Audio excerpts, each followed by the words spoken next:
Сәлеметсіңдер ме, құрметті 2-ші сынып оқушылары. Математика пәні 128-ші сабақ. Геометриялық мазмұндағы есептерді шығару. Мен тік төртбұрышты шаршының қабырғасы мен периметрін табуға берілген есептерді талдауды және шығаруды үйренемін. Балалар, оқулығымыздағы бірінші есепке назар аударайық. Суретке қара. Теңіз, деңгейін, жолдың әртүрлі бағытын ойластыр, оның ұзындығын жаз делінген екен балалар. Ендеше қазір суретке назар аудара отырып, оның ұзындықтарын жазып көрейік. Және бірге отырып тексереміз. Балалар, шығарып болсақ тексеріп көрейік. 30 қосылған 10 тең 40 метр, 35 метр қосылған 10 метр тең 45 метр, 64 метр қосылған 5 метр қосылған 10 метр, 79 метр. Тағы да қандай нұсқаларын шығаруға болады, өзіміз ойластырып шығара қояйық. Енді балалар, суреттегі гүлзарлардың периметрін табу үшін не істейміз? Кәне, гүлзарлар, дұрыс айтамыз, 4 метр қосылған 5 метр көбейтілген 2, 4-ке 5-ті қоссақ 9, 9-ға 2-ні көбейтсек 18 метр бірінші гүлзардың периметрі. Екінші гүлзардың периметрін табу үшін 7 метрге қосамыз 3 метрді. 10 метр, 10-ды 2-ге көбейтсек 20 метр гүлзардың периметрі екен. Жарайсыңдар балалар, ендеше дәптерімізге жазып ала қояйық. Екінші тапсырма, есеп құрастыр, оларды шығар деген екен балалар. Тік төртбұрыштың қараймыз балалар. Бізде ұзындығы 7 см, ені белгісіз, периметр 20 см. Және шаршы берілген. Шаршының қабырғаларының ұзындығы 3 см, периметрі белгісіз. Балалар, бұл есепті біз қалай шығарамыз? Ойланайық. Дұрыс айтамыз балалар. Балалар, бірінші біз тік төртбұрыштың енін табу үшін 20-ны 2-ге бөлеміз және азайтамыз 7-ні 3 сантиметрге тең. Ал шаршының периметрін табу үшін 3 сантиметрді көбейтеміз 4-ке, тең болады 12 сантиметрге.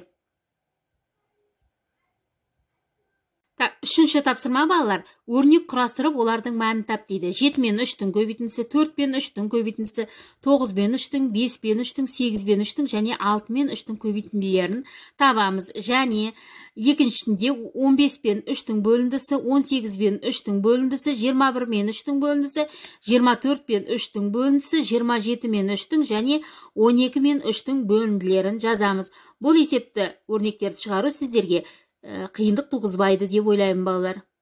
Төртінші тапсырмаға назар аударайық. Сұлба бойынша есеп құрастыр деген екен. Ендеше балалар, сұлба бойынша есеп құрастырып көрейікші кәне. Бірінші мысалы, қызыл шар 7 теңге. Көк шар белгісіз 4 есе артық. Жасыл шар белгісіз 2 есе кем деп алсақ болады. Бірінші біз тауып алуымыз керек көк шарды. Ол үшін 7-ге 4-ті көбейтеміз. 28 көк шар. Енді біз табуымыз керек жасыл шарды. Жасыл шарды табу үшін 28-ді 2-ге бөлеміз. 14 жасыл шар. Ендеше балалар, коробқа қанша жасыл шар салынды? 14 жасыл шар салды. Не болмаса өрнек бойынша 7 көбейтілген 4 бөлінген 2 тең 14 деп те жазсақ болады. Балалар, 6-шы тапсырмада тура теңдіктер мен тура теңсіздіктерді белгілеп шыға қояйық. 6-шы тапсырманы шығарып болсақ балалар, кәне тексере қояйық. Тек тура теңдіктер мен тура теңсіздіктерді белгіле деген екен. Балалар, бізде 1-ші және 4-ші, 5-ші, 6-шы өрнектер тек тура теңдіктер мен тура теңсіздіктер екен. 5-ші тапсырма. Зертке, яғни балалар, өрнектер берілген, сол өрнектерге тиісті орынға жақшаларды қоямыз. Бұл балалар бізге үй жұмысы.